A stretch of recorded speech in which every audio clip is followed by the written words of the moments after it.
உட்கார்ந்து பாடுனா முருகனுக்கு ரொம்ப பிடிச்சிடும். முருகனுக்கு பாடுறதுன்னா அவ்வளவு பிடிக்கும். அருணகிரிநாதர் சொல்றார், செந்தமிழால திட்டுனா கூடி முருகப்பெருமானுக்கு பிடிக்குமா, வயதோரையும் வாழ வைப்பானுங்கிறார். செந்தமிழால திட்டாலே வாழ வைப்பானா? அப்ப இத்தனை நேரம் உட்கார்ந்து பாடணுமே, பாடனவங்களை வாழ வைக்காம இருப்பானா? ஆனா நம்மளுக்கு என்ன வேணும்? நம்பிக்கை வேணும். அசைக்க முடியாத நம்பிக்கை வேணும். அசைக்க முடியாத நம்பிக்கை. கோயிலுக்கு போறீங்க, முருகன்ட்ட என்ன கேட்கறது? முருகன்ட்ட போய், முருகா எனக்கு இதை கொடு, முருகா எனக்கு அதை கொடு, எல்லாம் கேட்கலாம், தப்பு கிடையாது. ஆனா அதையெல்லாம் தாண்டி முருகா உன்னை பார்க்கணும்னு கேளுங்க. என்ன கேட்கணும்? முருகா உன்னை பார்க்கணும். இப்ப நீங்க நேரம் பன்னீர் எடுத்துட்டு போய் முருகனுக்கு விட போறீங்க.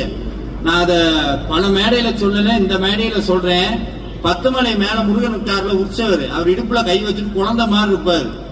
அவரை பார்த்துட்டு கீழே வந்தோம்னா எனக்கு ஒரு பாவனை வரும். என்னன்னா, அவர் கையை குடிச்சிட்டு இந்த படிக்கட்டுல கூட்டு வர மாதிரியே எனக்கு ஒரு பாவனை வரும். அப்படியே பிளைட் ஏற்றி கூட்டிட்டு போயிருவோம். அவ்வளவு அழகா இருப்பார். இந்த ரசனை இருக்கு பாருங்க, முருகனை பார்த்து ரசிக்கணும். அவர் அருணகிரிநாதர் சொல்லுவார், நேரம் முருகப்பெருமானை பார்க்கிறார். அருணகிரிநாதருடைய திருப்புகள்ல இதெல்லாம் இருக்கு. இப்ப முருகப்பெருமான் நீங்க இந்த கந்தசஷ்டி கவசம் பாடினா கூட அந்த விஷயம் எல்லாம் புரியும். எந்த மந்திரத்தை பாடினாலும் முருகப்பெருமான் நிற்பார். அதற்கு ஒரு சாட்சி சொல்றேன். நீங்க இன்னைக்கு வேணா ட்ரை பண்ணி பாருங்க. வீட்டுல போய் மனமுறி உட்கார்ந்து திருப்புகளை பாடிட்டு, முருகா என் கனவுல வரணும்னு கேளுங்க. நீங்க போய், முருகா இன்னைக்கு என் கனவுல நீ பேசலன்னு என்ன பண்ணுவ? திருப்பி நான் பாடுறத கேட்டுக்கிட்டே இருக்கணும். நீ முருகன் சொல்லுவ, நீ பாடுறத நான் கேட்கல, மனசுக்குள்ளேயே பாடு வந்துருவ.